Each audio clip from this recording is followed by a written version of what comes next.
हम्म। आप ये या फिर एक दो दूसरा भी ट्राई करके देख लीजिएगा जो सही लगे आपको।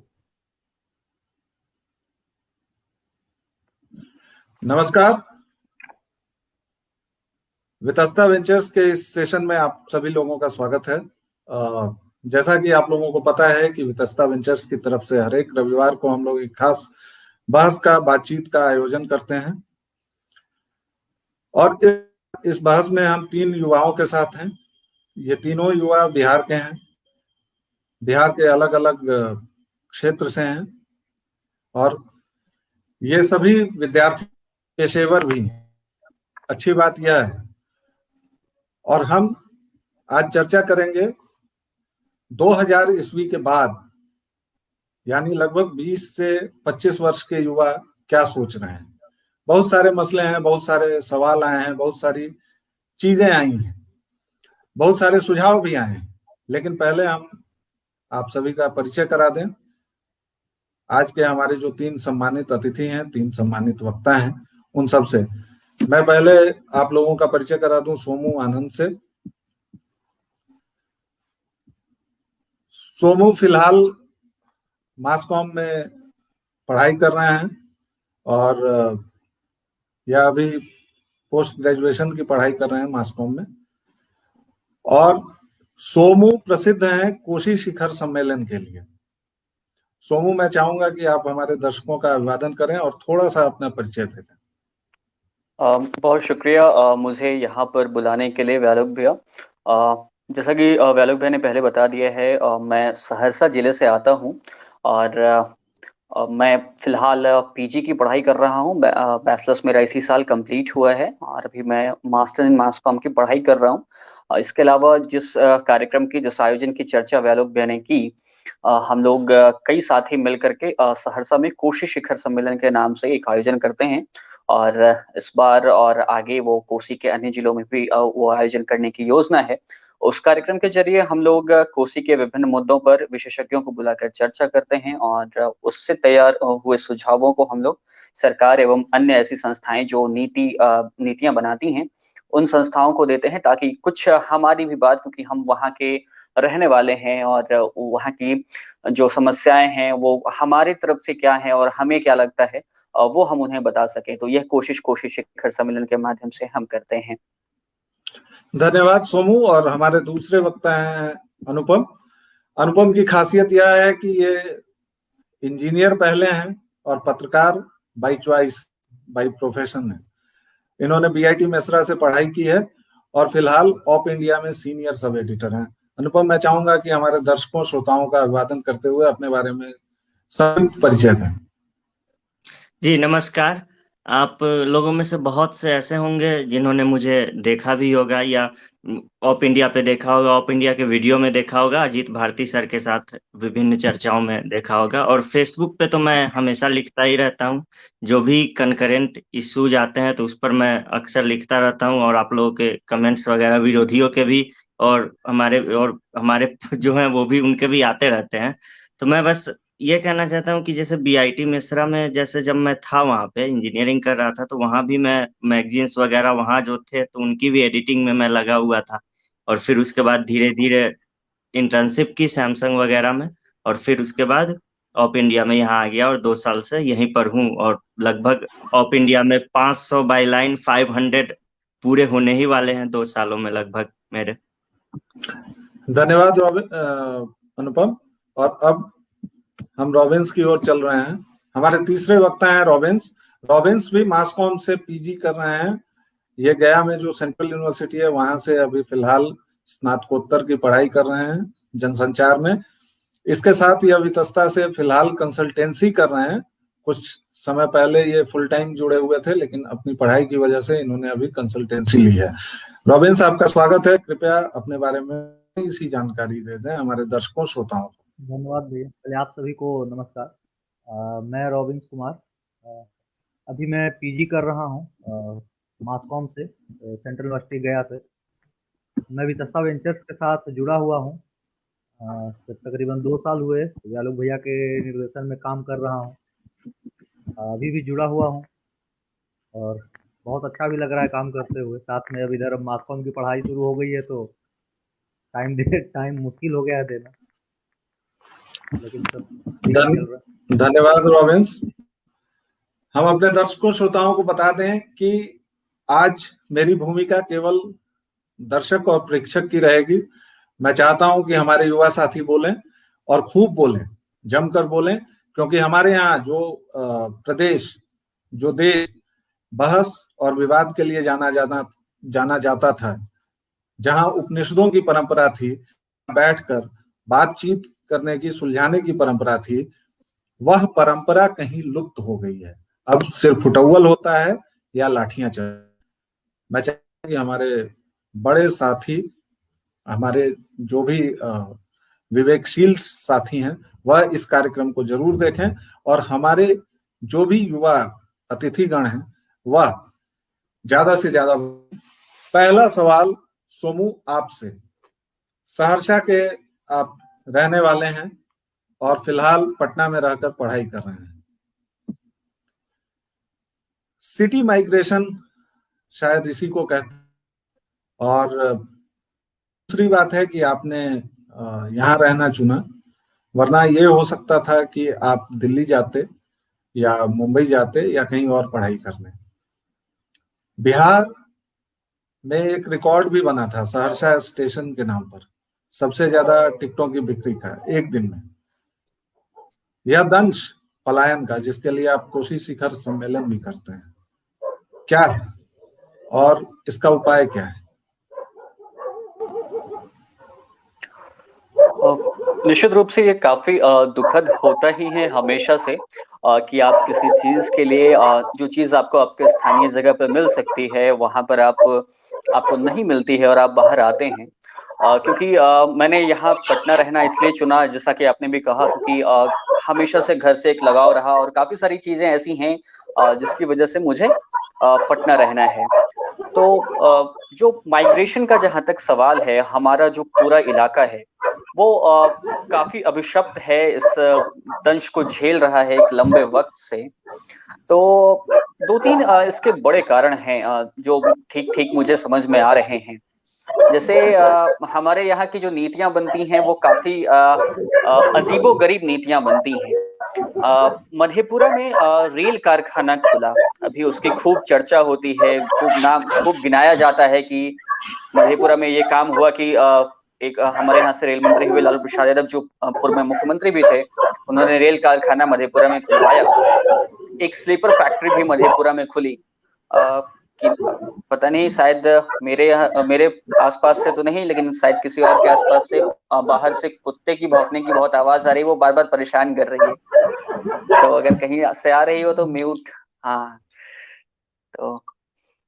तो मैं बता रहा था कि वहां पर एक रेल इंजन कारखाना वहां पर खुला है और एक स्लीपर फैक्ट्री भी प्रोजेक्टेड है। तो जिस जमीन पर ऑलस्टॉम, जो एक फ्रांस की कंपनी है, उस कंपनी ने वो अपनी यूनिट लगाई है, वहां की पूरी उस इलाके की जमीन जो है वो 3 फसली जमीन थी। वहां पर साल भर में 3 फसलें हो जाया करती थी। तो एक बहुत बड़ा वर्ग था जो उससे लाभ लेता था, किसान जो थे वहां के। लेकिन अब जब वहां पर अल्स्टॉम ने अपनी यूनिट लगाई है और शुरू में यह कहा गया कि इससे रोजगार मिलेंगे स्थानीय लोगों को, लेकिन मसला है कि रोजगार कैसे मिलेगा स्थानीय लोगों को? उसमें काम करने के लिए जिस प्रशिक्षण की, जिस गुणवत्ता की, जिस योग्यता की आवश्यकता है, वो योग्यता वहां के स्थानीय लोगों में बहुत कम है। अब जिन लोगों के पास वो योग्यता है कि वो उसमें काम कर सकें, अगर उनका बैकग्राउंड इंजीनियरिंग बैकग्राउंड है, उन्होंने मैकेनिकल की पढ़ाई की है, या फिर उनकी समझ उस चीज में है, वो पहले से कहीं और काम कर रहे हैं और इतने लंबे वक्त से वो काम कर रहे हैं कि अब उनके लिए फिर वहां से वापस लौटना ये काफी मुश्किल है। तो नए लोगों को तो रोजगार मिला नहीं। जो लोग वहां से उस पर आश्रित थे, जिनकी जमीनें थी, हाँ, मुआवजा उन्हें मिला, लेकिन उस मुआवजे की आड़ में जो वो हमेशा से करते रहते, सालों भर वो उनकी जीविका चलते रहती, तो इस पर एक संकट आ गया। तो ये एक बस मिसाल है कि किस तरह से हमारे यहाँ नीतियां बन रही हैं। उसके अलावा जिस लेबर फैक्ट्री की मैं बात कर रहा हूँ, 600 करोड़ रुपए उसके लिए दिए गए, लेकिन आज की तारीख तक में वो स्लीपर फैक्ट्री शुरू नहीं हुई, वहां पर काम शुरू नहीं हुआ। जमीन अधिग्रहण हो गया, फैक्ट्री लग गई, लेकिन किसी भी संवेदक ने उसको चलाना स्वीकार नहीं किया। वो स्वीकार इसलिए नहीं किया कि हमारे यहाँ उस स्लीपर फैक्ट्री में क्योंकि रेत का मुख्य रूप से काम था, बालू का, तो कोसी के इलाके में हमारे यहाँ बालू मिलती नहीं है उस तरह से। तो हमारे यहाँ बालू कहाँ से आएगा? हमारे यहाँ बालू या तो देवघर से आएगा या फिर बाकी कहीं से आएगा। तो उसके ट्रांसपोर्टेशन का जो खर्च है वो इतना ज्यादा है कि कोई भी जो एक तय बजट है सरकार के द्वारा, उसमें कोई भी संवेदक वहां पर काम ही नहीं कर सकता है। तो इसलिए किसी ने स्वीकार नहीं किया कि वो वहां पर जाकर के उस यूनिट को चलाए।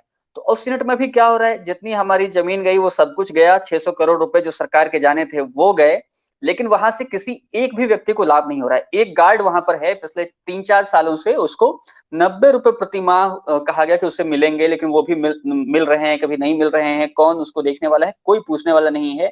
वह नशेड़ियों का अड्डा बना हुआ है। तो मैं बस बेसिकली एक चीज ये कहना चाहता हूं कि कई बार जो चीजें हमारे यहाँ होनी चाहिए, हमें लगता है कि ये चीज बन जाएगी, स्लीपर फैक्ट्री बन जाएगी। जब शुरू में पता हुआ कि स्लीपर फैक्ट्री बनेगी, तो लोगों में शुरू शुरू में उत्साह हो जाता है कि स्लीपर फैक्ट्री लगेगी तो काफी कुछ अच्छा हो जाएगा, ये हो जाएगा, वो हो जाएगा। लेकिन जब वो चीजें चल रही हैं आज की तारीख में, तो मैं देख पा रहा हूँ कि उससे जितना लाभ होना था वो तो हुआ नहीं, उल्टा उसका नुकसान हो रहा है।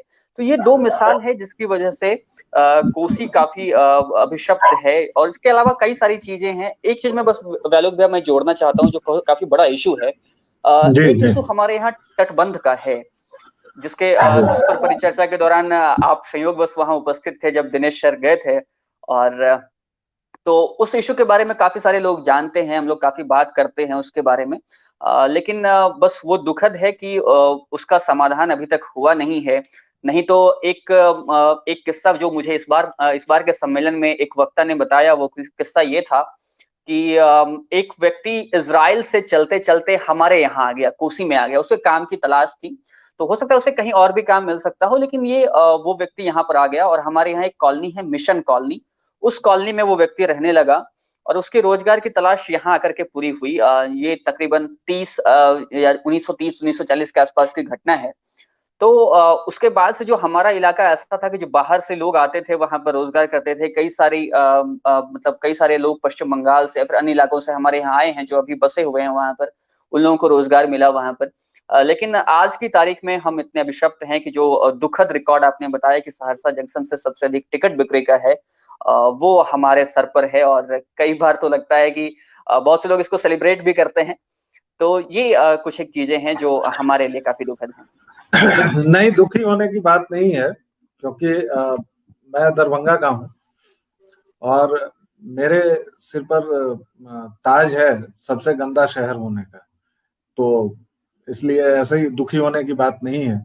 और बिहार में कई सारे शहर हैं, कई सारे रिकॉर्ड्स हैं। सरकारों पर एक छोटी सी कहानी याद आ रही है कि सरकारी नीतियां जो बनती हैं उसका मुजाहिरा मुझे करने को मिला था जब मैं एक संस्थान के साथ काम करता था।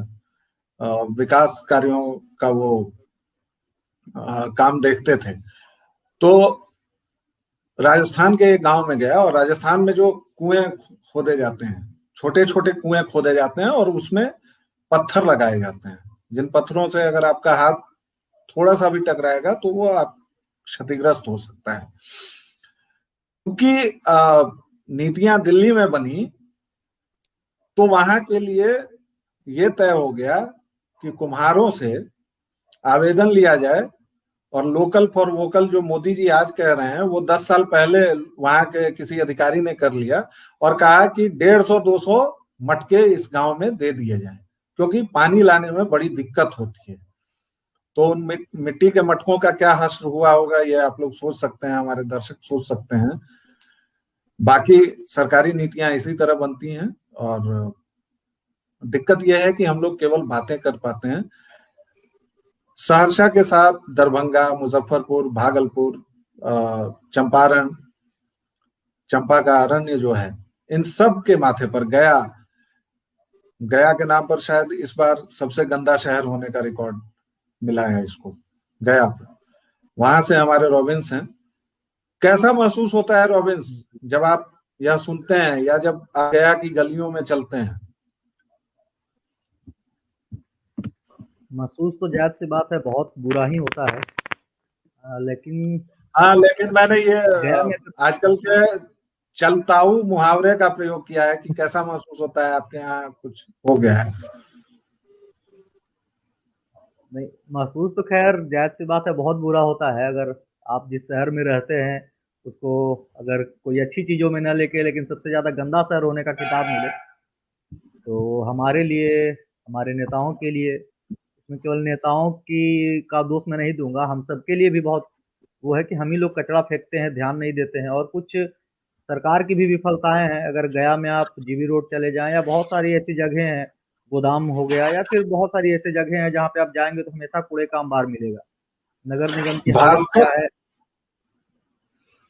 आपकी एक बात को मैं रोक रहा हूँ कि एक जरूरी कमेंट आया है भास्कर ज्योति का, माइग्रेशन बिहार की सच्चाई है, इसको सेलिब्रेट करना चाहिए, क्यों हमेशा दुखी रहे हैं इसको लेकर।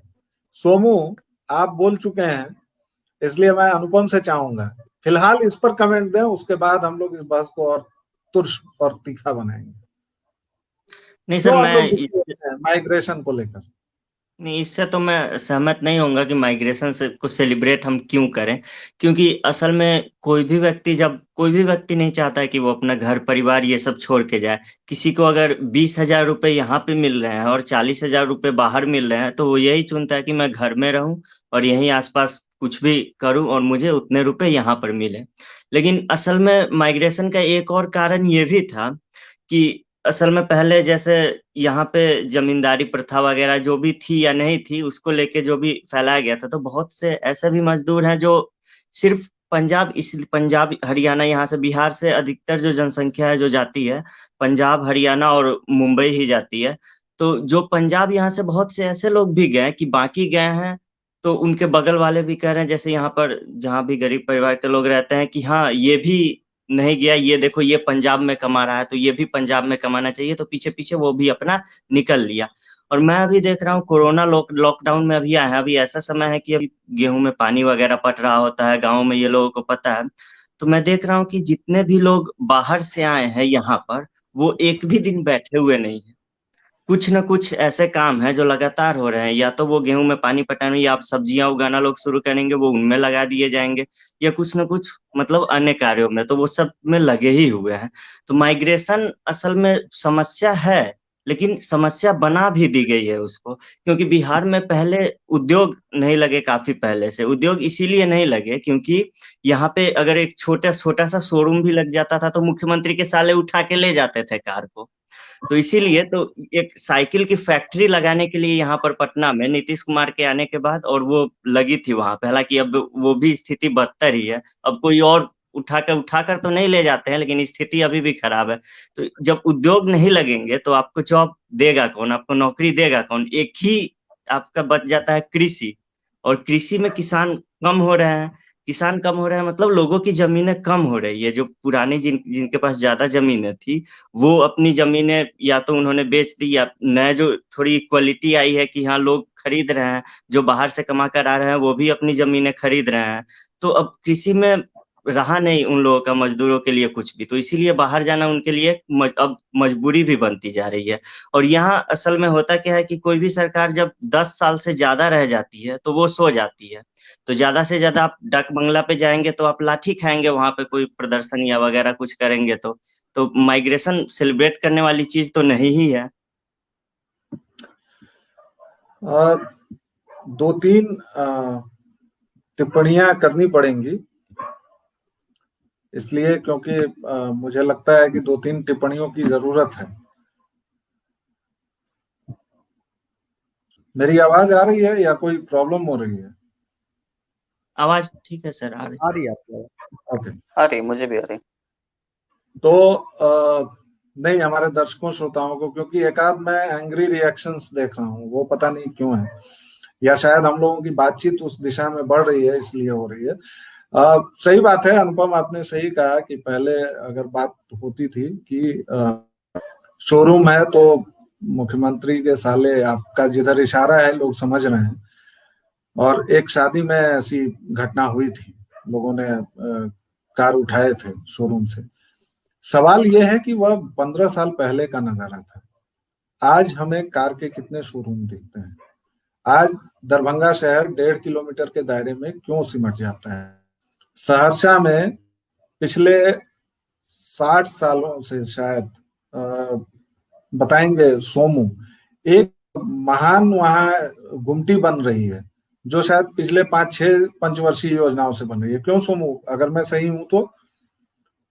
जो एक कॉलोनी है जिसके पास वो एक रेल गुमटी है, बंगाली बाजार रेलवे ढाला जो है वो पिछले 10-12 पंचवर्षीय योजनाओं से ओवरब्रिज बनना है, वहां ओवरब्रिज बनना है।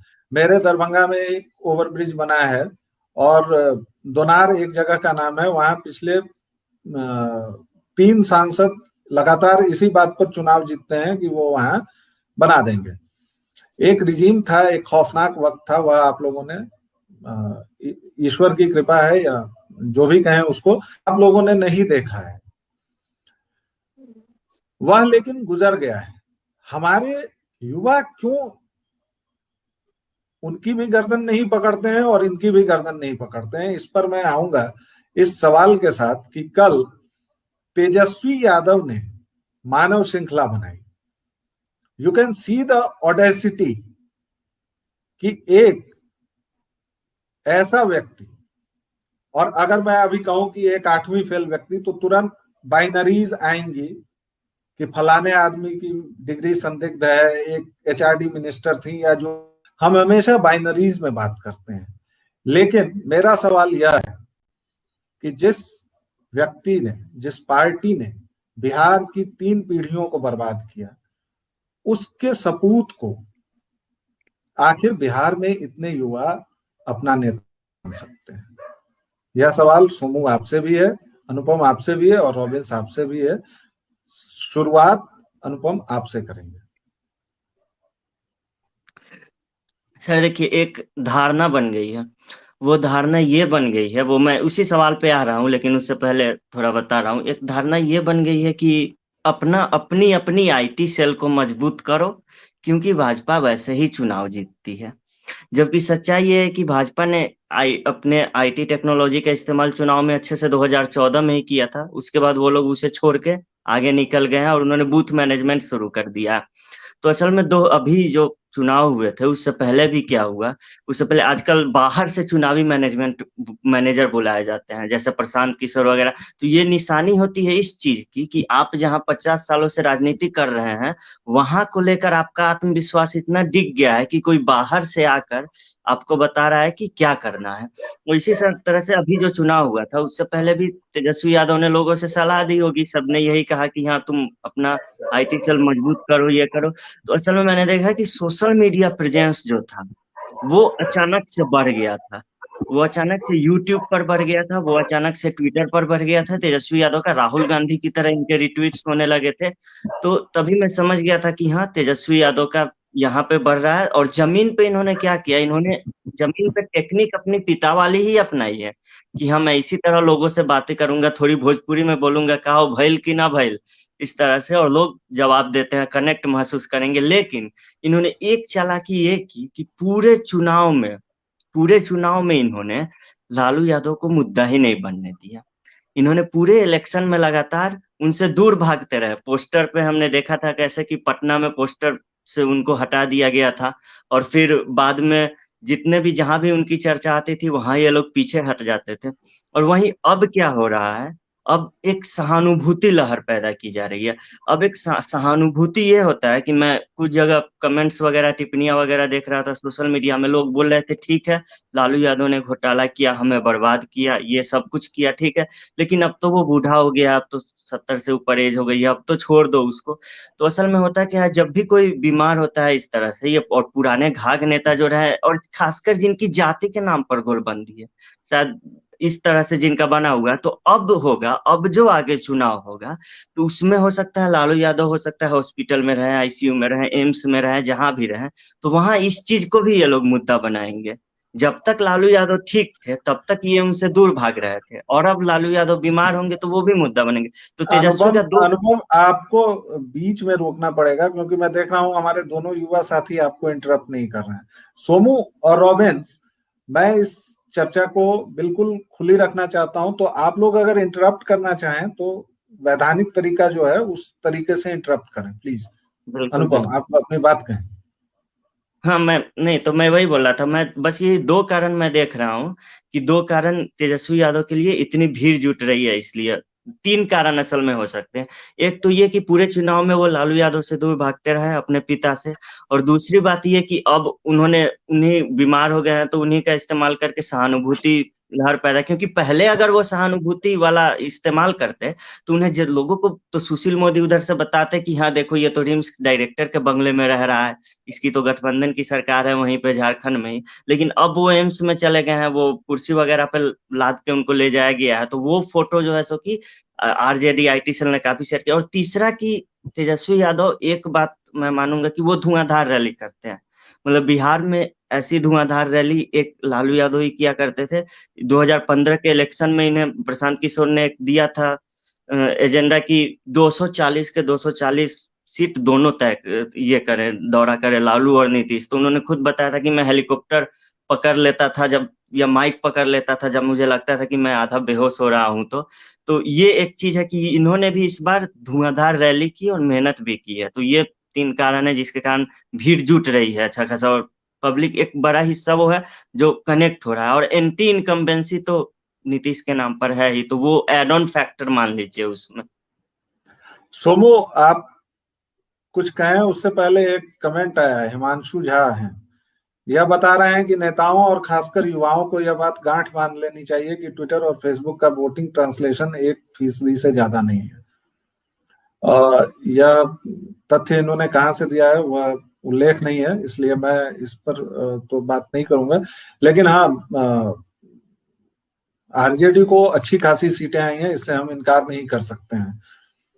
रॉबिन्स, आप कुछ कहना चाहते हैं बीच में, लेकिन पहले सोमू से कर लें या फिर आप लोग अपने तरफ से बात करें? सोमू से पूछिए। सोमू बताइए। रॉबिन्स कह लेंगे।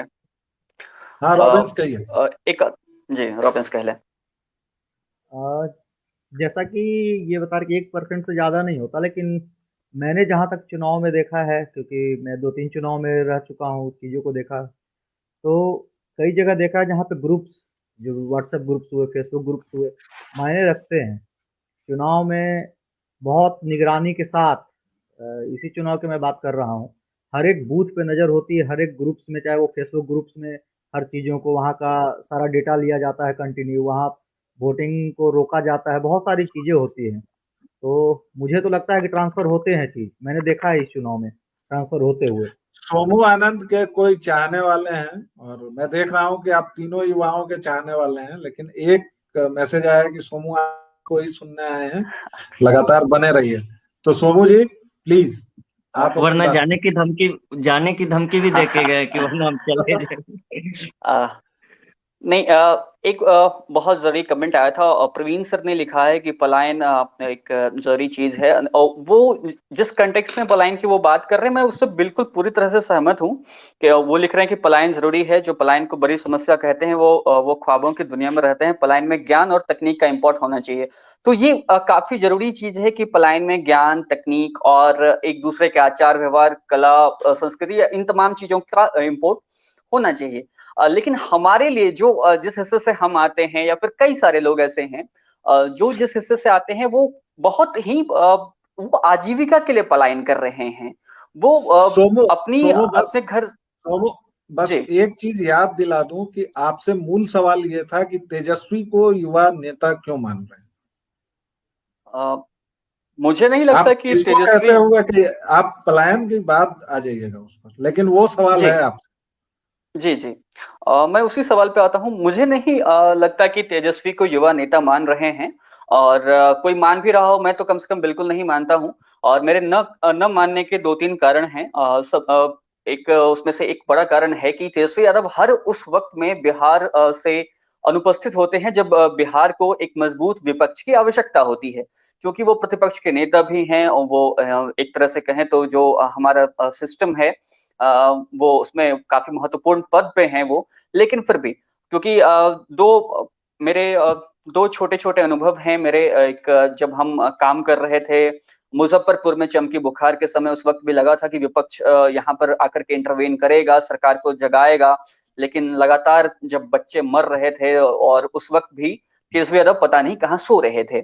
उसके अलावा जब 2019 में पटना में जल जमाव हुआ तो उस वक्त भी ये उम्मीद की जा रही थी कि नेता प्रतिपक्ष निकलेंगे और वो आएंगे, शायद लोगों से बातचीत करें या फिर कुछ भी, लेकिन उन्होंने कुछ भी ऐसा नहीं किया। तो मुझे लगता है कि तेजस्वी यादव तो बिल्कुल भी इस लायक तो नहीं है कि कम से कम मैं उन्हें नेता मानूं।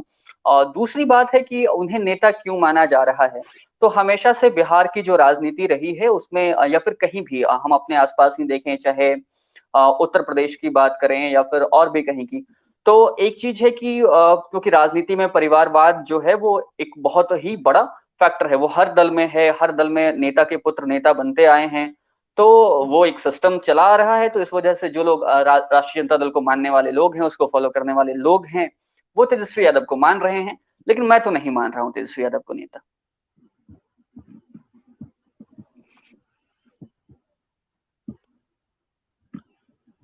रॉबिन्स, इसके बाद आपको बोलना था। जी, तेजस्वी यादव को नेता मानने की बात मैं जहां तक देखता हूँ, इधर कुछ दिनों में उनकी सक्रियता बढ़ी है। नेता तो खैर मैं मानता ही नहीं उनको। नहीं, आपके या मेरे मानने से नहीं फर्क पड़ता है। हम नहीं, मैं भीड़ की भी बात कर रहा हूँ। भीड़ जुट रही है ट्विटर पर, फेसबुक पर, उनके सपोर्ट में लोग मैं बस यही कह, भीड़ तो कन्हैया के रैली में भी जुट रही थी, तो क्या वो इलेक्शन जीत गए क्या? बेगूसराय में बहुत बड़ी रैली उन्होंने की। भीड़ हेलीकॉप्टर देखने भी आती है। भीड़ का क्या है, भीड़ तो पैसे पर भी लाई जाती है, हेलीकॉप्टर देखने भी आती है। लालू का बेटा कैसा है वो भी देखने आता है।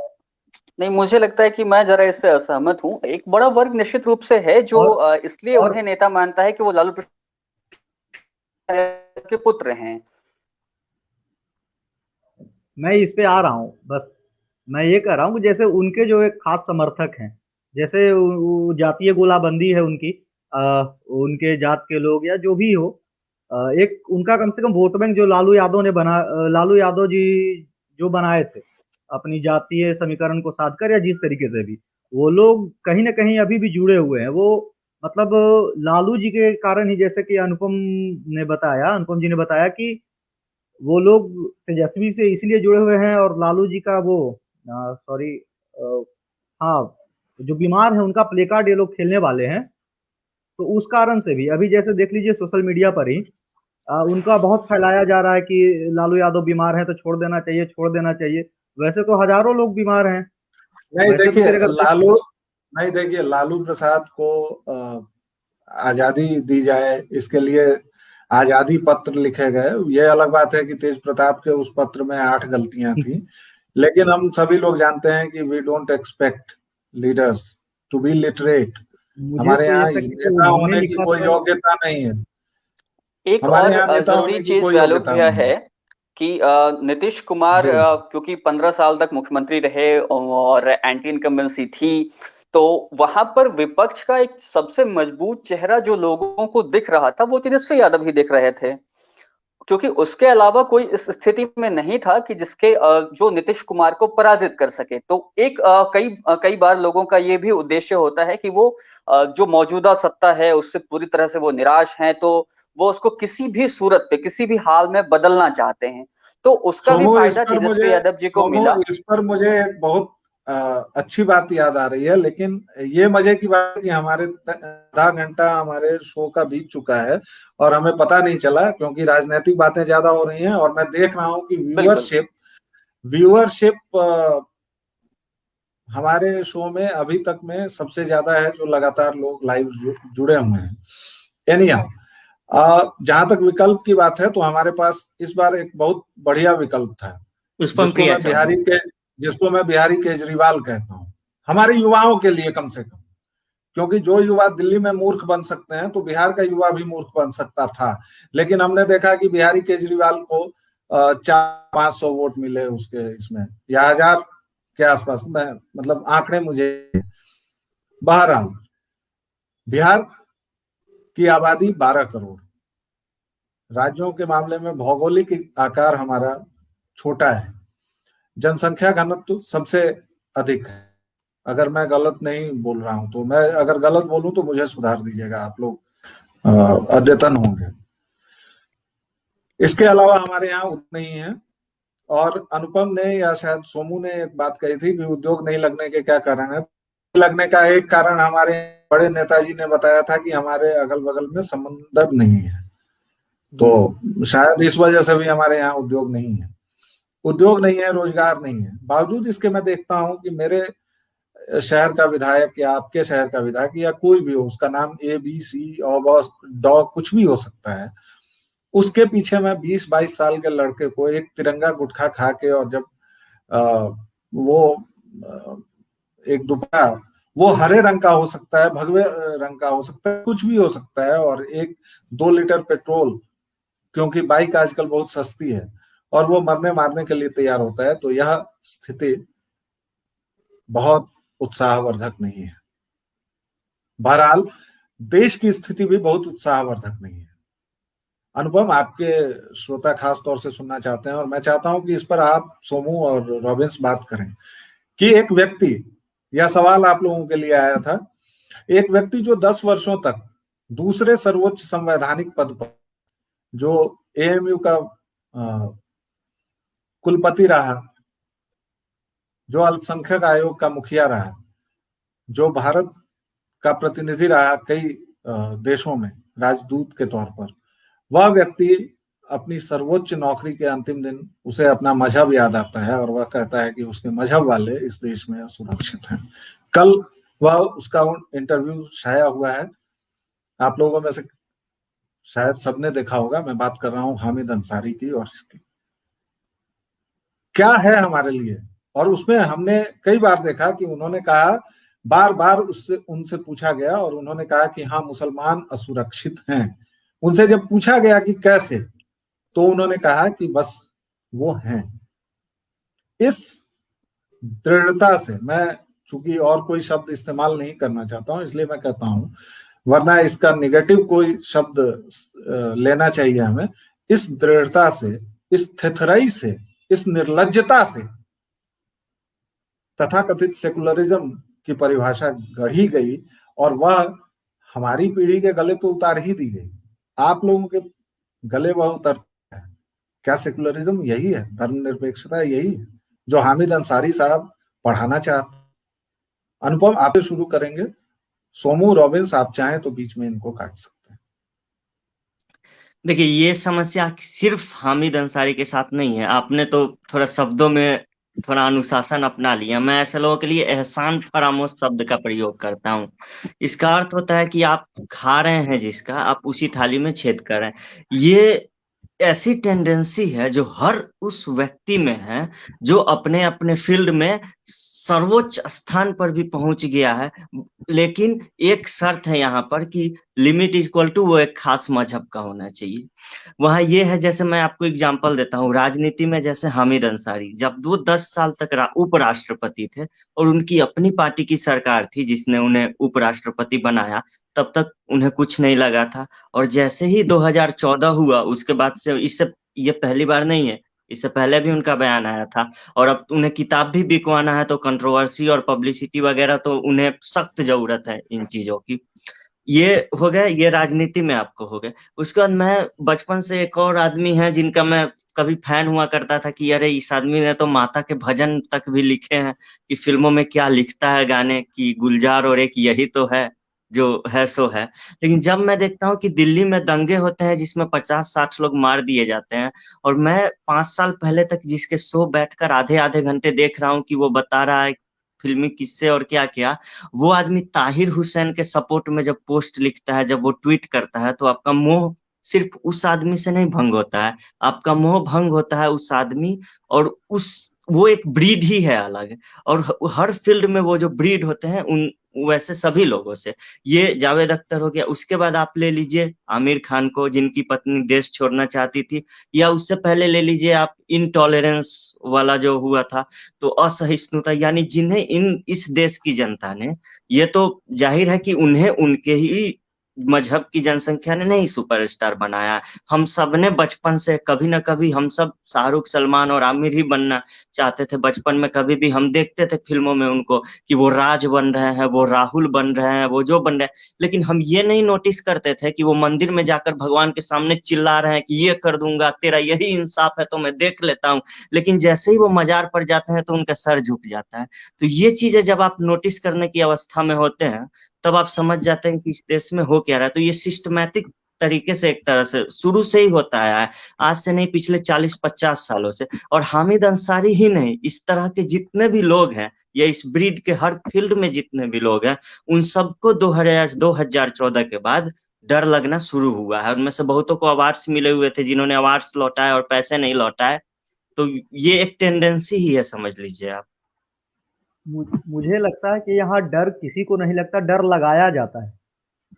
लोग यहाँ नहीं डर रहे हैं, उनको दिखाया जा रहा है कि तुम डरो, तुम डर रहे हो। चाहे आप स्वरा भास्कर को देख ले, उनके पास कोई कागज नहीं था, तो उनके एयरपोर्ट वाले वीडियो, लेकिन अगर उनका कोई शो हो या कुछ हो, पहले उनको कागज चाहिए कि आप कागज दीजिए तभी अंदर आइएगा। और अगर आप उस एयरपोर्ट वाले वीडियो को देख ले तो उस समय उन्होंने बोला कि मेरे पास कोई कागज नहीं, तो बिना कागज का तो एंट्री ही नहीं है किसी भी उस संस्थान में या एयरपोर्ट में कहीं भी। तो ऐसे लोगों को क्या है कि मतलब लोगों को दिखाएं कि नहीं, आप डर रहे हैं, आपको भले ना लग रहा हो लेकिन आप डर रहे हैं। तो बस ये इसलिए तो मैंने एक ऐसे लोगों के लिए एहसान फरामोश शब्द का यूज किया, यानी कि जिसने आपको सिर पे चढ़ाया है आप उनके सिर पे पेशाब कर रहे हैं। इसका अर्थ सीधा यही हुआ, जिस देश ने आपको सिर पे चढ़ाया आप वहीं ये ऐसे ऐसी हरकत कर रहे हैं और ऐसी बातें बोल रहे हैं। तो इससे इससे होता क्या है कि ये लोग इन्फ्लुएंशियल हो जाते हैं। ये लोग उस स्तर पे पहुंच जाते हैं कि इनका इन्फ्लुएंस अपने मजहब में तो बढ़ता ही है। जो लोग बचपन से ही इन लोगों के कट्टर फैन हो जाते हैं, अभी भी सलमान खान के कट्टर फैन हैं, अब वो इस तरह की बातें बोलेंगे तो इससे सिर्फ कट्टरता उधर ही नहीं बढ़ती है, इधर भी बढ़ते जाती है। और उसकी प्रतिक्रिया में जो होता है, जो प्रतिक्रिया में किया जाता है, उससे ज्यादा हाईलाइट किया जाता है कि फलाने ने ताजमहल से असहिष्णुता 10 बढ़ जाती है। किलोमीटर की दूरी पर जाकर एक भगवा झंडे के साथ फोटो खिंचवा लिया, वो बड़ी न्यूज बनती है। लेकिन लाल किला पे खालिस्तानी झंडा फहराना, उसका बचाव किया जाता है। यानी जब तक आप सोमू, आप क्रिया को कुछ नहीं देख रहे हैं? नहीं, मैं सुन आपका रहा क्या हूँ। टेक है? मेरा मानना है कि मैं गुलजार को इसलिए नहीं जानता कि वो मुस्लिम हैं। मैं गुलजार को इसलिए जानता हूँ कि वो जो वो लिखते हैं, मैं उनकी वजह से उनको जानता हूँ। तो निश्चित रूप से लेकिन एक बात क्या है कि सवाल मेरा ये है कि जी, हामिद अंसारी के बरक्स जी, जो धर्मनिरपेक्षता की परिभाषा हामिद अंसारी दे रहे हैं, वह क्या आपके गले उतरती है? इसके बरक्स हाँ। अगर आप अपनी बात कहेंगे तो ज्यादा। मुझे कल उनका इंटरव्यू देख करके बहुत आश्चर्य हुआ कि जो व्यक्ति इतने बड़े बड़े पदों पर रहा, उस व्यक्ति ने जो बात वो कह रहे थे, उस बात के समर्थन में कोई भी एक भी तर्क या फिर एक भी तथ्य वो दे नहीं पाए। तो ये काफी बचकानी बात थी, या हो सकता है कि वो कोई ऐसी बात रही हो जो वो उसी तरह से कहना चाहते हो। उन्होंने अपने एक खास टारगेट ऑडियंस के लिए वो बात कही हो, लेकिन वो अपनी बातों से कहीं भी किसी को भी प्रभावित नहीं कर पाए, और जिस तर्क के साथ जिस तरह से उन्होंने अपनी बातें कही, वो बिल्कुल ही बेजा थी। अब अगर मैं उसके इतर पूरे जो अभी बातें हो रही थी, जो बातें अनुपम ने की या फिर रॉबिन्स ने कही, या फिर जो बातें हो रही हैं, तो उस पर अगर मैं आऊं तो मुझे लगता है कि अब ये आज हो रहा है या पहले हो रहा था, इस पर मैं नहीं जाऊंगा। लेकिन एक चीज तो जरूर है कि आप देखें कि हर तरफ हर तरह का, सिर्फ ये एक तरह से कहें कि चाहे वो हिंदू मुस्लिम का मुद्दा हो या फिर कोई भी मुद्दा हो, लेकिन घृणा तो काफी ज्यादा भरी हुई है हमारे अंदर, हम सभी के अंदर। और ये मुझे लगता है कि जब आपने कहा कि क्या चुनौतियां हैं हमारे सामने, तो मुझे लगता है कि हमारे सामने आज की तारीख में सबसे बड़ी चुनौती यह भी है कि किस तरह से हम जो घृणा हमारी तरफ, हमारे आसपास फैली हुई है, उससे किस तरह से हम अपने आप को बचा सकते हैं, चाहे वो घृणा घृणा किसी भी तरह की हो। तो ये एक बड़ी चुनौती हमारे लिए, मुझे लगता है कम से कम मेरे जैसे युवा के लिए तो जरूर है। तो देखिए मैं इस घृणा पूरे चीज में यही कहना चाहता हूँ। मैं घृणा पर एक बात मैं बोलना चाहूंगा कि जैसे अभी हो रहा है कि 2014 के बाद घृणा सबसे ज्यादा बढ़ गई है, तो उस घृणा की परिणति क्या हो रही है उसको नापने का मैं एक मापदंड बताता हूँ। घृणा बहुत ज्यादा बढ़ गई है, लेकिन क्या देश खंडित हो गया है? नहीं। कोई दूसरा देश इस देश से खंडित होकर बन गया है? हमारा देश बट गया है? नहीं। हमारा देश जब बटा था तब इससे ज्यादा घृणा रही होगी। घृणा बहुत ज्यादा बढ़ गई है, लेकिन क्या अभी भी मंदिर ध्वस्त किए जा रहे हैं? नहीं। यानी जब जो भी इस्लामी आक्रांता थे, जब मंदिर ध्वस्त किए जा रहे थे सारे एक एक करके, या जब राम मंदिर ही ध्वस्त किया गया होगा, तब घृणा अभी से ज्यादा रही होगी। यानी ये तो घृणा है ही नहीं। ये तो घृणा, यानी अभी अगर मैं देखूं कि घृणा के मामले में ये नापने का अगर मैं मापदंड अपना लूं, तो ये तो सबसे निचले स्तर पे अभी आ जाएंगे हम। क्योंकि मैं हर साल में ऐसी ऐसी घृणा की वारदातें हुई है। घृणा सबसे ज्यादा है, लेकिन क्या हिंदू औरतों को जौहर करना पड़ रहा है? नहीं। यानी जब उन्हें जौहर करना पड़ा होगा, जब सैकड़ों औरतें आग में कूदी होंगी, तो हो सकता है कि घृणा अभी से ज्यादा रही होगी, तभी तो ऐसा हुआ होगा। मनीष आनंद जी का एक कमेंट आया है कि शायद चर्चा अपने विषय से भटक रही है, और वही दूसरा कमेंट उन्होंने किया है कि आज के युवा समस्या, चुनौती और मौके। मौके की बात अभी तक नहीं सुनी। मनीष जी, जब तक मैं मॉडरेटर हूँ, चर्चा पर मैं बगतूत घोड़े की तरह लगाम कस के रखूंगा और मैं भटकने नहीं दूंगा, इसकी आप चिंता न करें।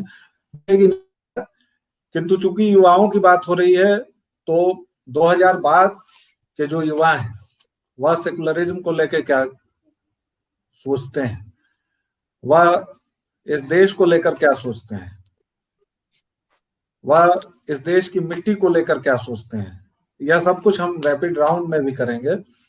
लेकिन फिलहाल चलिए, समस्याओं की बात हुई। बिहार में बहुत सारी समस्याएं हैं, चुनौतियां हैं। मौकों पर हमने बात नहीं की। मौकों की बात की शुरुआत में करता हूं। जैसे राजा सर हम लोगों को सुन रहे हैं, और खुद मनीष जी आपने मिथिला नेचुरल्स नाम की चीज शुरू की है। राजा सर मधुबनी में फुलपरास में एक रेडियो स्टेशन है, कम्युनिटी रेडियो का प्रशिक्षण दे रहे हैं। मेरा खुद का वितस्ता वेंचर्स जो है वह में भी काम कर, और हम युवाओं को लगातार जोड़ने की कोशिश कर रहे हैं। हमारे छोटे भाई हैं, उन्होंने दरभंगा में TISS का वेंचर शुरू किया है। TISS आजकल अपने फ्रेंचाइज देता है। अमित कुमार कश्यप उनका नाम है, वह अगर सुन रहे होंगे तो उन्हें इसके कमेंट में अपनी जानकारी देनी चाहिए। तो ऐसा नहीं है, यह सवाल लोग प्रयास कर रहे हैं। समस्या यह है कि सकारात्मकता हमेशा कम लुभावनी होती है। तेजस्वी यादव बहुत लोगों को आकर्षित करते हैं, राहुल गांधी बहुत लोगों को आकर्षित करते हैं अभी की डेट में, किंतु जब मन की बात होती है PM की, तो वह बोरिंग होती है, क्योंकि वह देश की बात दुनिया की बात करते हैं। और इससे आप चाहें तो मुझे ब्रांड कर सकते हैं, आजकल ब्रांडिंग की बहुत चीजें चली हैं। मैं केवल यह फर्क दिखाना चाहता हूं। हम मौके हैं जो हम कर रहे हैं। खुद सोमू आप कई लोगों के साथ जुड़कर काम करते हैं, एक बड़ा आयोजन करते हैं, और वह बड़ा आयोजन कैसे होता है, उस जगह कैसे होता है, यह आश्चर्य होगा किसी के लिए भी जानना। तो प्रयास हो रहे हैं और उनको संगठित करने की जरूरत है। यह मेरी तरफ से टिप्पणी थी। आप तीनों युवाओं से जानना चाहूंगा, आप लोग पढ़ भी रहे हैं, काम भी कर रहे हैं, बहुत संक्षेप में बताइए, 2-2 मिनट हर एक आदमी की, आपके हिसाब से आज के बिहार में आपके पास क्या मौका है?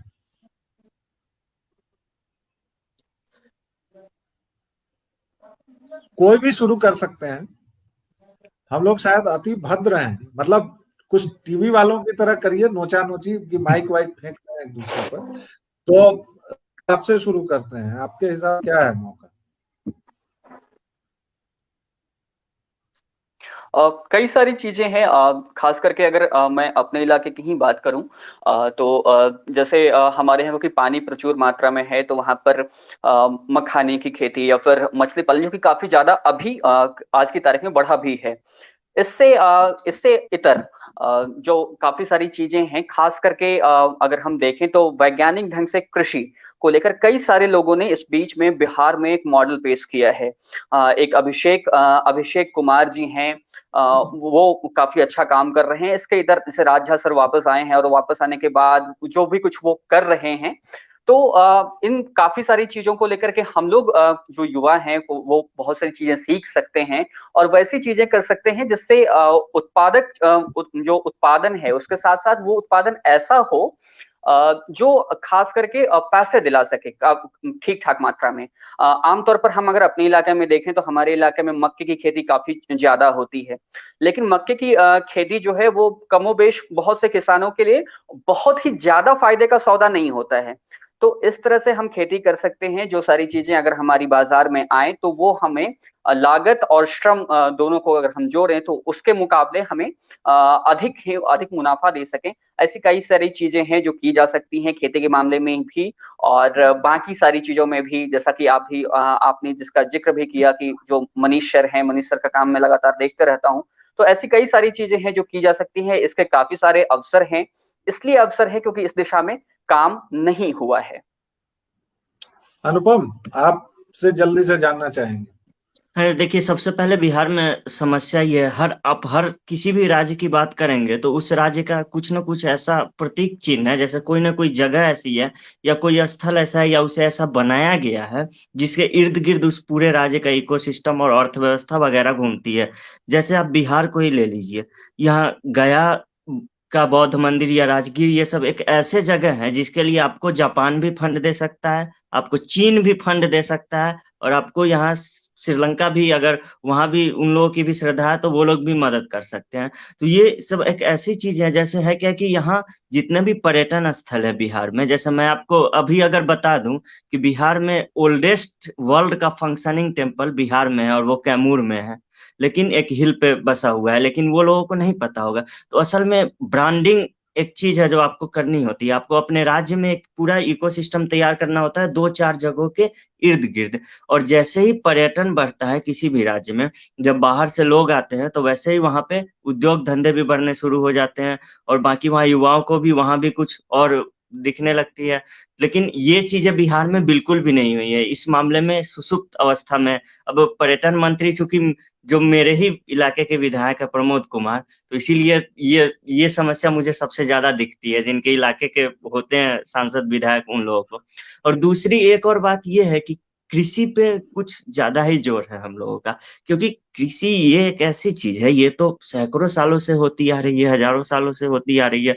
तो इसमें है क्या कि इसमें कभी किसानों को आत्मनिर्भर बनाने की अब तक कोशिश नहीं की गई। जैसे उन्हें 2,000 रुपए दे दिए गए या जैसे किसान सम्मान निधि दे दिया गया, तो ये सब तरीका नहीं है उन्हें आत्मनिर्भर बनाने का। उन्हें आधुनिक उपकरण चाहिए। उन्हें पंजाब की वो लोग पंजाब को देखते हैं, वो लोग हरियाणा को देखते हैं कि वहां कैसे खेती हो रही है। तो उत्पाद बढ़ेंगे और पर्यटन बढ़ेगा, ये दो चीजें बढ़ेंगी तो ऑटोमेटिक है कि आपके यहाँ उद्योग लगेंगे और यहाँ रोजगार के अवसर ज्यादा होंगे। रॉबिन्स, आप जिस सेक्टर से हैं वह पत्रकारिता के साथ साथ जनसंचार और पीआर से भी जुड़ा हुआ है, आप कुछ बताना चाहेंगे? आप क्या देखते हैं युवाओं के लिए किस तरह के मौके हैं?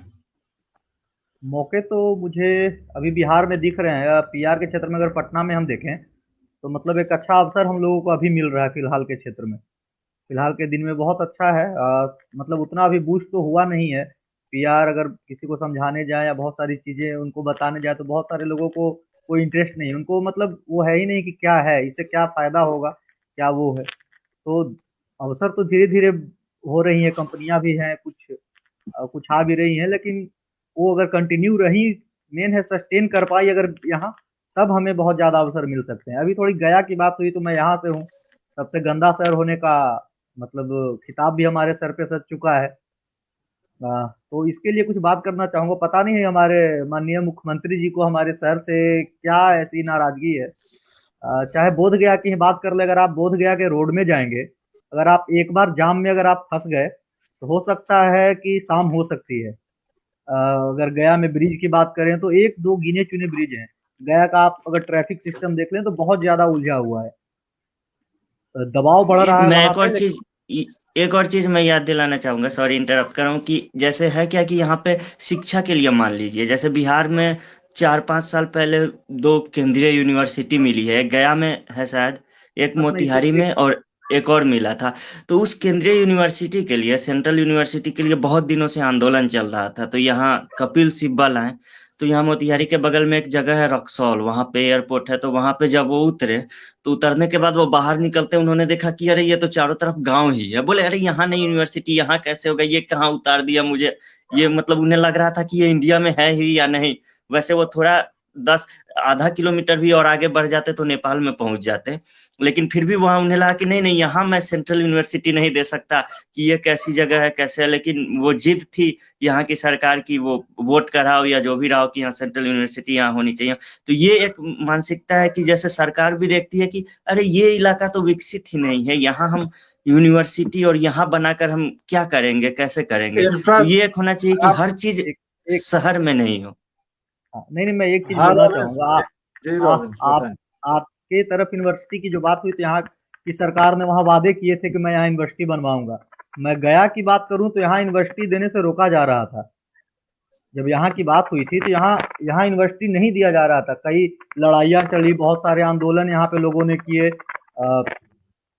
नीतीश कुमार जी ने मेरे जो वीसी थे पहले, अब मैं इस कॉलेज में हूँ, तो मतलब ये बातें फ्रंट पे नहीं है, लेकिन कॉलेज में उन्होंने कई बार छात्रों से बोली है कि नीतीश कुमार ने साफ मना कर दिया था कि मैं गया में नहीं दूंगा, या तो नालंदा में बनाइए या फिर पटना में बनाइए। लेकिन मेरे वीसी हैं जो रक्षा मंत्रालय से जमीन खरीदा गया बाकायदा यूनिवर्सिटी का, और ये यूनिवर्सिटी है जो है ये अपने जमीन पे बनी हुई है, ताकि इसमें नीतीश कुमार का कोई दखल ना हो या मुख्यमंत्री साहब का कोई दखल ना हो इसमें, वरना फिर से कोई रॉबिन्स अड़ंगा लग जाएगा। देखिए, समस्याओं के गुंजलक बिहार को लपेटे हुए हैं, और मैं दरअसल 2000 तो के बहुत बाद लड़ाइयों के के बाद युवाओं हमें पर बात यूनिवर्सिटी मिली है। 2000 के बाद के युवाओं की तमाम चीजों पर हम लोग बात कर रहे थे। दिक्कत की बात यह है कि ऐसी चर्चाओं के लिए समय बहुत चाहिए और 3-4 सत्र होने चाहिए अलग अलग। लेकिन हमारे पास there is always possibility of time. तो एक सवाल जो बार बार पूछा गया है, और ये मैं बता दूं कि मैं थोड़ी देर आप लोगों से लिबर्टी लूंगा, इस चर्चा को आगे बढ़ाऊंगा, क्योंकि कई सारे लोग जुड़े हुए हैं और कई सारे लोग अभी अभी जुड़े हैं। लास्ट में हम लोग एक रैपिड फायर राउंड करेंगे आप तीनों से, जिसमें आप लोगों को सोचने का मौका नहीं दिया जाएगा। मैं सवाल करूंगा और आपके लिए तुरंत जवाब देना होगा। अगर जवाब नहीं देने की इच्छा हो तो आप उसे पास कर सकते हैं। फिलहाल प्रवीण झा जी ने एक सवाल पूछा है और यह बहुत महत्वपूर्ण है। राजनीति और वर्तमान हालत को दरकिनार कर एक सवाल अवश्य हो, आप युवा चाहते क्या हैं?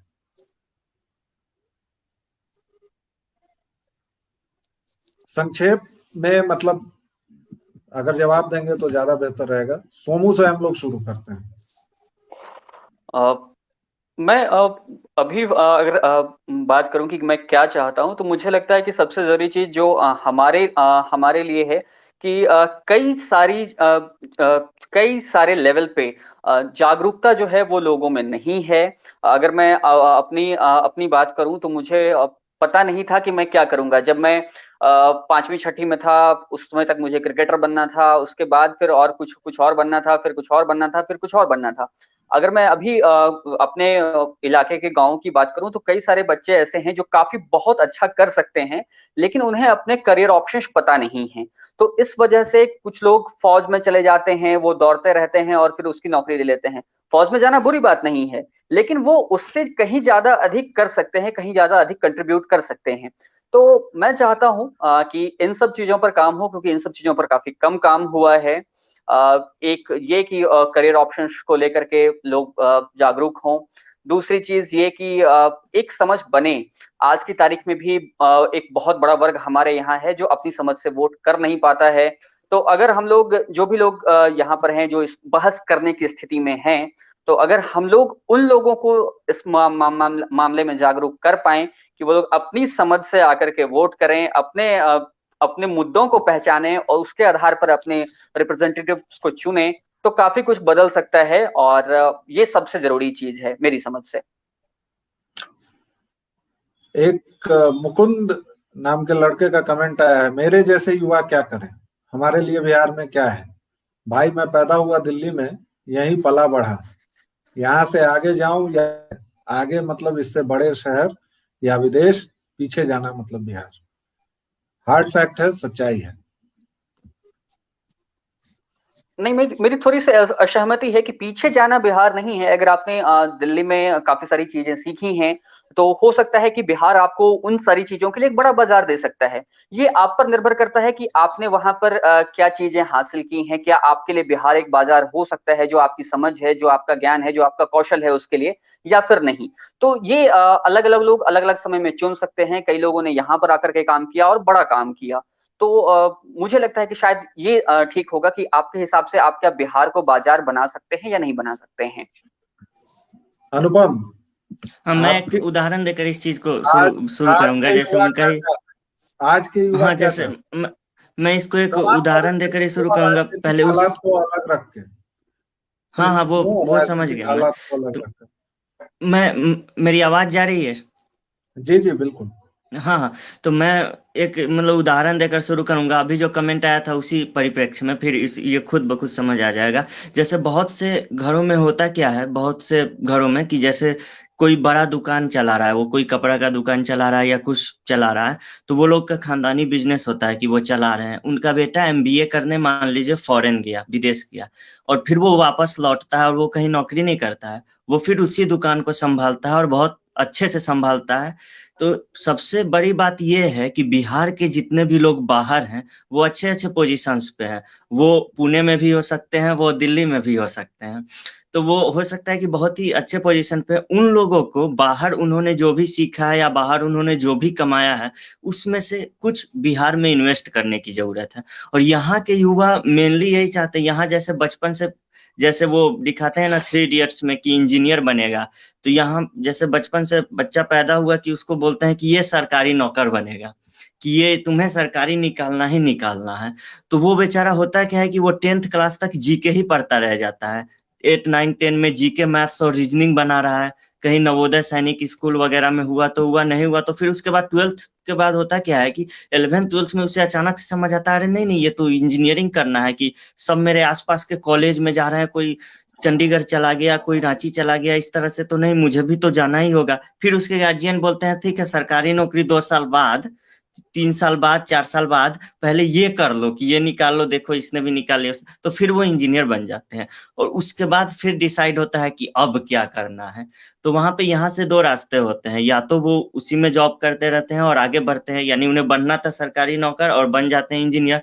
और दूसरा, अगर उनमें भी किसी ने गवर्नमेंट जॉब निकाल लिया, तो फिर से उन्हें प्रेशर आने लगता है कि हाँ, अब फिर से आप गवर्नमेंट जॉब करें या कुछ ऐसा करें। तो यहाँ ये है कि हम बच्चों को खुद से करियर डिसाइड करने का ऑप्शन होना चाहिए। और वो तभी होगा, वो मैं सोमू की बात को ही आगे बढ़ाऊंगा, कि उनके लिए प्रॉपर करियर काउंसलिंग की व्यवस्था हो जो कि यहाँ पर बिल्कुल ही नहीं है बिहार में। तो मैं तो यही चाहूंगा, और वो तभी होगा जब यहाँ ज्यादा से ज्यादा बाहर जो लोग यहाँ के शिक्षित हैं, जो कुछ कर रहे हैं, वो यहाँ आकर कुछ न कुछ करें, क्योंकि सरकार से अभी तो उम्मीद नहीं ही है कि वो इस बारे में कुछ करेगी। इसी बहाने एक थोड़ा सा ये कहावत है। प्रचार कर देता हूँ कि आप इसी चीजों के उद्देश्य, इसी उद्देश्य के साथ कोशी शिखर सम्मेलन की हम लोगों ने परिकल्पना की थी। तो अगली बार जब ये चीजें हो, तो बाकी जो लोग अभी देख सुन रहे हैं, उनसे ये अपेक्षा रहेगी कि वो लोग भी इसमें सहयोग करें, ताकि हमें काफी सारी चीजें हमें बताएं, जो चीजें हम लोग ग्राउंड पर कर सकते हैं। तो इसी बहाने ये एक बात। एक कहावत है कि बिहार में अंग्रेजी अल्फाबेट्स अलग होते हैं, ABCDEFGHIAS। आई के बाद हम लोग AS ही बिल्कुल। पढ़ते हैं। दूसरी कहावत भी है, तीसरी भी है, अंतहीन लड़ियां हैं, विस्थापन का दर्द है। समय कम है, समय ऑलरेडी हम लोग क्रॉस कर चुके हैं, और अभी हमने आप लोगों का रैपिड फायर राउंड भी नहीं किया है। रॉबिन्स, आप बताएं, युवा क्या चाहते हैं? अभी एक कमेंट आया था, मैं थोड़ा सा उस पर बोलना चाहूंगा कि मतलब शिक्षा केवल विश्वविद्यालयों से ही नहीं, पहले जो आरंभ की शिक्षा है, प्राथमिक विद्यालय है, उसको सुदृढ़ करना होगा। मैं बिल्कुल इस बात से सहमत हूं, क्योंकि अभी जैसे कुछ दिन पहले बहुत सारे फर्जी शिक्षक पकड़े गए हमारे बिहार में, अभी भी उनकी छटनी का कार्यक्रम चल ही रहा है। और इस बार की भी जो वैकेंसी हो रही है, अभी सीटेट का एग्जाम हुआ है आज, उसमें भी अगर आप देखें तो ऐसा खबर है कि उसका क्वेश्चन लीक हो गया है। तो बिहार में पहले तो इन सब चीजों को देखना होगा कि कोई एक बहाली भी अगर होती है तो पहले तो बहाली निकली, उसके बाद जब भरेंगे छात्र तो वो बिना हाई कोर्ट के आगे पास हो ही नहीं पाता। बिना हाई कोर्ट के आदेश की कोई भी बहाली संभव नहीं है। बहाली 5 साल 10 साल भी लटक जाती है। अभी एनटीपीसी का ही आप देख लीजिए तो कई साल, करीबन 2-3 साल हो ही गए होंगे फॉर्म भरे हुए, तब जाके एग्जाम हुआ। तो जैसे युवा क्या चाहते हैं, युवा क्या चाहते हैं? मैं वही बोल रहा हूँ कि युवाओं का जो जो समय है वो बचे। अभी बिहार में डिग्री आप देख लीजिए, हम लोग की खासकर मगध यूनिवर्सिटी की अगर बात करें तो 3 साल की डिग्री 5 साल में 6 साल में दी जा रही है। तो युवाओं का जो ये समय नष्ट किया जा रहा है वो ना हो। और हम तो चाहते हैं, अगर मेरी बात करें तो मैं तो स्वरोजगार को ज्यादा प्राथमिकता दूंगा कोई जॉब करने से, क्योंकि अगर हम स्वरोजगार करते हैं तो उसमें ना सिर्फ हमें काम करने का मौका मिलता है, साथ में हम और लोगों को भी काम दे सकते हैं। तो जहां तक मैं देखूंगा, मैं इस चीजों को ज्यादा देखता हूँ, स्वरोजगार को। स्वरोजगार को आप ज्यादा देखते हैं? बिहार में ऐसे चल ही रहा है। अभी भी लोग कमेंट कर रहे हैं और कई सारे नए लोग जुड़ रहे हैं, और हम लोगों की जो पूरी चर्चा हुई है उसमें 2-3 बातें जो आप लोगों ने बहुत महत्वपूर्ण कही, मैं इस पूरी चर्चा को कोशिश करूंगा एक आलेख के जरिए शेयर भी करने की। फिलहाल रैपिड फायर राउंड हम लोग करेंगे। इसका एकमात्र नियम है, आप तीनों को मैं बता दूं, कि मैं सवाल पूछूंगा, सवाल के खत्म होते ही आपका जवाब शुरू हो जाना चाहिए। एक सलाह या मशवरा आया है कि इसका पार्ट 2 हो, और मुझे भी लग रहा है कि इसका पार्ट 2 होना चाहिए। आप तीनों इसको दिमाग में रखें और इस संदर्भ में ये करें। इसी बीच किसी ने मुझे ज्ञान भी दिया है कि मैं व्हाट्सएप से चीजें उठाकर बोल रहा हूँ, व्हाट्सएप यूनिवर्सिटी वाला ज्ञान दिया है। तो नहीं भी मैं ज्ञान कई लोगों को दिया जाता है, और यह अच्छा है कि आपने वह ज्ञान ले लिया। नहीं, ये बात मैं निधि राजदान को पास कर दूंगा वैसे। हाँ, ठीक है। अब फिलहाल रैपिड फायर राउंड शुरू करते हैं अनुपम से। अनुपम, फिर सोमू, और फिर रॉबिन्स, और मैं क्रम कभी भी बदल सकता हूं। अनुपम बताइए, आपके लिए देश का मतलब क्या है? मेरे लिए देश का मतलब है देश की संस्कृति, उसके इतिहास को जिंदा रखना, उस रूट्स, उन जड़ों को नहीं भूलना जिन जड़ों से हम लोग आए हैं। अगर वो हम लोग भूल गए तो फिर देश, भले ही देश में लाखों बिल्डिंग खड़ी हो जाए, लेकिन वो देश देश नहीं रहेगा। सोमू, लोगों का समुच्चय मात्र है या उससे आगे बढ़कर है आपके लिए कुछ? नहीं, बिल्कुल उससे आगे बढ़ करके है। और देश का मतलब मेरे लिए जो लोग हैं वहां पर उनके साथ साथ उनके अधिकार और उनके सपनों की आजादी, और उसके साथ साथ उनके तमाम अधिकार, उनकी सुविधाएं, ये सब कुछ है मेरे लिए। आपके लिए देश क्या है रॉबिन्स? भारत को कैसे डिफाइन करेंगे? हम भारत के लोग, हम सभी, जहां हमें सब चीज जो हमारे कॉन्स्टिट्यूशन में दिया हुआ हो उसकी आजादी हो, अपने सपने को देखने की, उसको जीने की। बहुत, इतना ही मैं कहूंगा। अनुपम, सेकुलरिज्म का क्या मतलब है आपके लिए? सेक्युलरिज्म का मतलब ये हुआ कि हिंदू अपने ऊपर सारा बर्डन लेते रहें और बाकी जितने भी मजहब है या बाकी जितने भी धर्म है वो अपने कानून चलाते रहें। सेक्युलरिज्म का मतलब हुआ कि हिंदू संविधान के हिसाब से चले और मुस्लिम कुरान शरीफ के हिसाब से चले। सेक्युलरिज्म का मतलब ये हुआ कि हमेशा लड़कियां हिंदुओं की हो और पुरुष मुस्लिमों के हो। और सेक्युलरिज्म का मतलब ये भी हुआ, जैसा हमने देखा, कि हामिद अंसारी जैसे एहसान फरामोश पैदा होते रहे इस देश में। यूनिफॉर्म सिविल कोड चाहिए या नहीं सोमू? नहीं, बिल्कुल होना चाहिए। रॉबिन्स, अंतर धार्मिक विवाह के बारे में क्या राय है आपकी? दूसरे मजहब की लड़की से शादी हो तो आप करेंगे यह व्यक्तिगत सवाल है, लेकिन आपकी उस पर राय क्या है? आप नहीं, इससे अलग हैं। नहीं, मैं तो खैर नहीं करूंगा। मेरी अगर सोनू, पर्सनल बात की जाए, मैं कर सकता हूँ। आप नहीं, मतलब मैं एक सवाल दो लोगों से एक साथ नहीं करता हूं, लेकिन खैर ठीक। चलिए, हमें जो भी लोग सुन रहे हैं और खासकर जो कन्याएं सुन रही हैं और देख रही हैं, तो एक most eligible bachelor is available. Somu ने कह दिया है कि उसे कोई दिक्कत ऐसी नहीं है, तो नहीं, इस दिक्कत बात को मुझे ध्यान भी में। नहीं है, और यहाँ धर्मांतरण वाली भी कोई बात नहीं है कि हाँ करने के बाद धर्मांतरण चलिए, करना ही पड़ेगा, ऐसा कुछ। तो दो मोस्ट एलिजिबल बैचलर हैं। सोमू, भारत शब्द सुनकर आपके दिमाग में क्या आता है? नहीं, अब ये अगर मैं जवाब दूं इसका कि कुछ आता है तो ये जबरदस्ती होगी। ऐसा कुछ नहीं आता है। अनुपम, यही सवाल है सोचकर मेरे से भी। राष्ट्र ध्वज आपके दिमाग में क्या आता है? राष्ट्र ध्वज देख कर असल में मेरे दिमाग में कुछ भी नहीं आता है, लेकिन जब मैं राष्ट्र ध्वज का अपमान होते हुए देखता हूँ तब मेरे दिमाग में कुछ न कुछ आता है। जैसे मैं झंडा फहराते हुए देखूंगा या ध्वजारोहण देखूंगा तब मेरे दिमाग में उतनी कोई बहुत बड़ी अनुभूति नहीं आएगी, लेकिन जब मैं देखूंगा कि उस झंडे को कोई खलिस्तानी या कोई इस्लामी कट्टरवादी अपने पैरों तले रौंद रहा है या उसका अपमान कर रहा है, तब मेरे मन में आएगा कि हाँ, ये ऐसा नहीं होना चाहिए जैसा 26 जनवरी को हुआ था। इसमें मैं एक बात आप तीनों से साफ कर दूं कि जो सवाल आप नहीं जवाब देना चाहें उस पर कोई नहीं है, उस पर कोई जरूरी नहीं है कि आप उसे पास कर सकते हैं। सोमू आनंद, राम जी। बड़े की रोटी।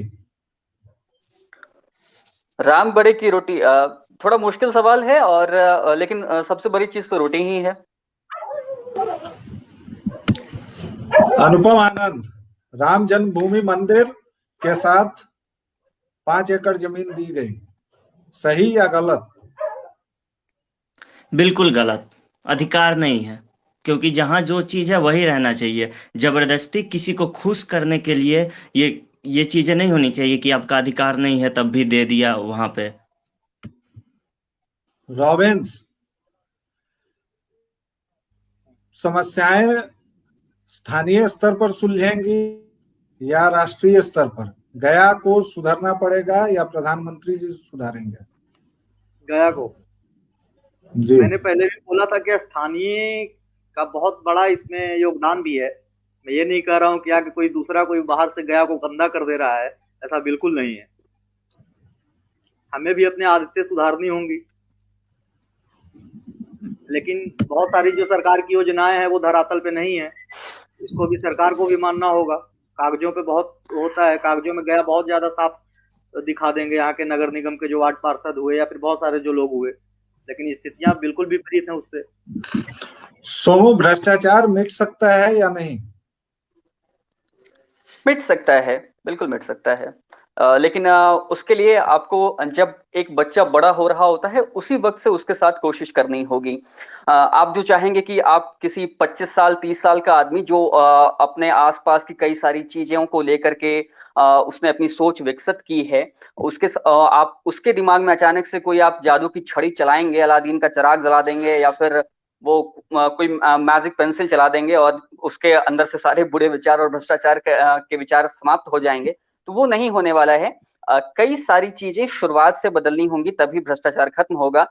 एक चीज जो आपने रॉबिन से पूछी थी, मैं उस पर एक चीज कहना चाहूंगा कि मोदी जी ठीक करेंगे या फिर स्थानीय स्तर पर ठीक होंगी।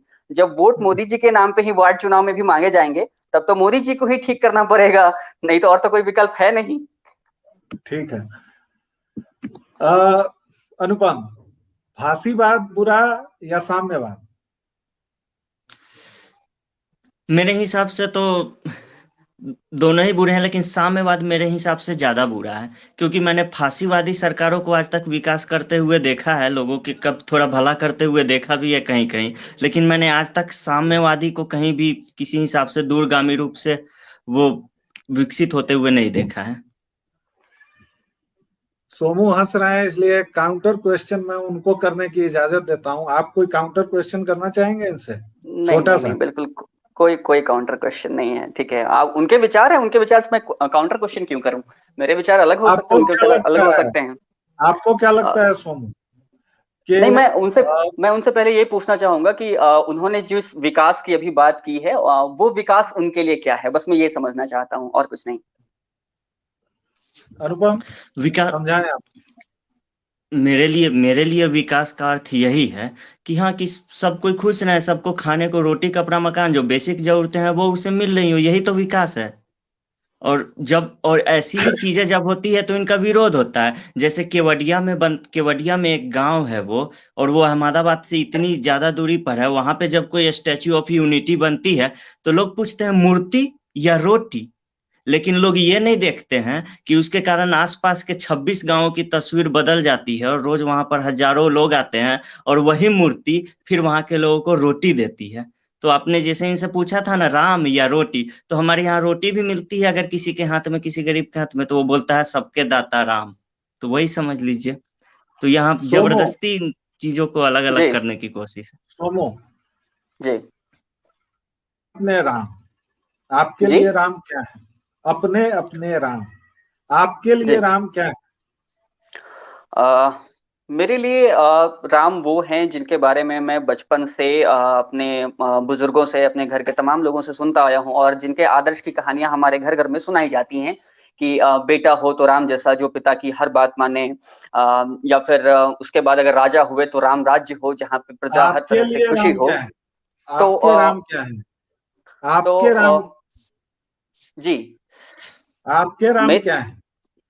मेरे लिए राम उस दोस्त की तरह हैं जो सुग्रीव के लिए वो हर कुछ करने को तैयार हैं, जो शायद उनके लिए भी गलत थी। तो मैं राम को एक ऐसे दोस्त के रूप में जानता हूं जो अपने साथी का हर वक्त साथ देने को तैयार रहते हैं, चाहे वो सुग्रीव हो या फिर विभीषण हो। अरेंज्ड मैरिज रॉबिन्स या लव मैरिज? कह नहीं सकते। नहीं, आप पास बच कर रहा है वो, देना बच चाहते रहा हैं है तो वो। पास कर दीजिए, लेकिन पास। पास। अनुपम, अरेंज मैरिज कि लव मैरिज? दोनों ही चल जाएगा सर, अभी तो जैसे सोमो, अरेंज मैरिज कि लव मैरिज? लव मैरिज नहीं हो पाया तो अरेंज मैरिज। नहीं हो पाया तो मतलब मजबूरी की चॉइस है। हाँ बिल्कुल। ओके गाइस, अब हम लोग 15 मिनट ज्यादा वैसे भी ले चुके हैं, लेकिन लोगों का कहना यह है कि हमें इस चर्चा को जारी करना चाहिए, लेकिन आप लोगों का समय वैल्यूएबल है।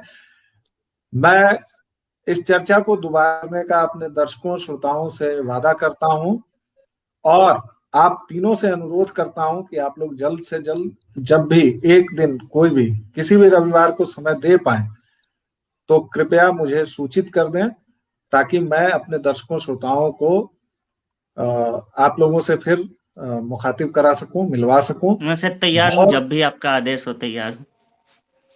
सोमू, आप? मैं भी तैयार हूँ, बस एक शर्त पे कि तेजस्वी यादव और ये बाकी लोगों की बातें नहीं होनी चाहिए। तो नहीं तो वो देखिए, रेफरेंस तो किसी की भी है, किसी का भी आएगा ही। नहीं, बिल्कुल वो बिल्कुल। रेफरेंस में और रैपिड फायर राउंड में अब बहुत थोड़े बहुत पर्सनल क्वेश्चंस भी पूछ लिए मैंने, लेकिन बिहार की तो नहीं, नस व्यक्तिगत सवालों नस से में ही परहेज नहीं राजनीति है। है। लेकिन बिहार मुझे की तो लगता है, हाँ मुझे पता है कि आप लोगों को, आपकी पीढ़ी जो है वह बहुत शानदार है, कॉन्फिडेंट है। हम लोग इतने कॉन्फिडेंट नहीं थे। इनफैक्ट मुझे तो 4-5 बार कैमरा को फेस करने के पहले काफी पसीना वसीना आया था।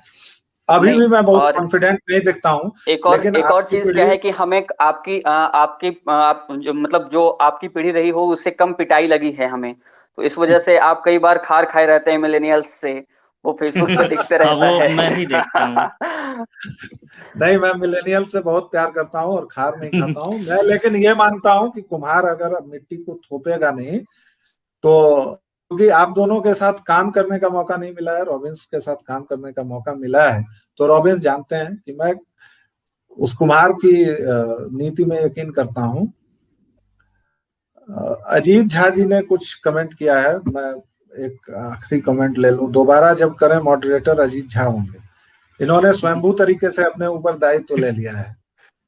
और अजीत भारती की भी एक टिप्पणी है कि राधिका शर्मा ने टिप्पणी, लेकिन ये क्या टिप्पणी है मुझे, और अजीत भारती सर ने असल में पूछा था कि अभी बीजेपी ने बिहार को अनाथों की तरह क्यों छोड़ दिया है, उनका ये इससे पहले कमेंट था। हाँ वो मैंने दिया था, लेकिन खैर चलिए अब हम लोग दूसरी लेकिन चर्चा फिर कर लिए। आप लोगों के बोलिए। ऊपर बहुत सारे कमेंट्स आए हैं, अभी भी बहुत सारे लोग कर देख रहे हैं और अच्छा लगा।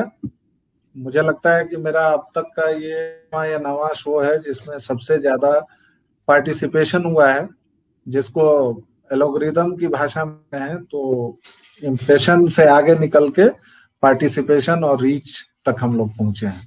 और एक रॉबिन्स बताएंगे क्योंकि वो इसके हुनरमंद हैं कि और क्या क्या हुआ है। रॉबिन्स को इसके लिए मुझे शुक्रिया कहना चाहिए। बिल्कुल बिल्कुल। अच्छा ओके। आप तक पहुंचने की सीढ़ी सोमू भाई थे। हाँ ये तो थे, लेकिन खैर कोई कहीं चलिए किसी के बिल्कुल पहुंच शुक्रिया। नहीं होता है और ये कुछ भी नहीं है, लेकिन खैर रॉबिन्स को भोज देना अब चाहिए। हाँ हमारे साइड ये भोज का बोझ हम ऐसा ले बहुत लेते होता हैं। है। आप तीनों का एक बार फिर से बहुत बहुत धन्यवाद, और बिल्कुल सभी मिलेगा। दर्शकों श्रोताओं का धन्यवाद।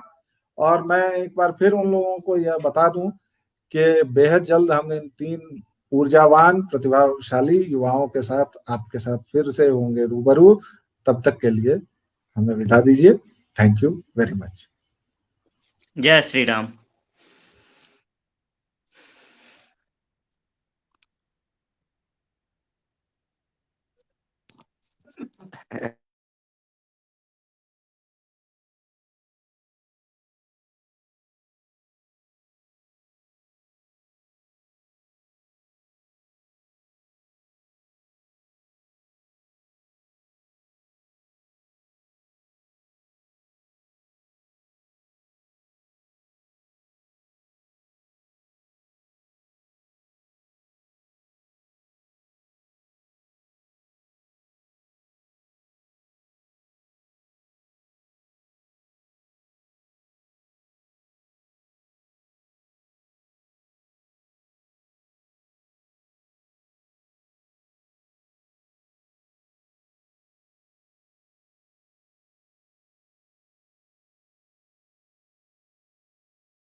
कहाँ है?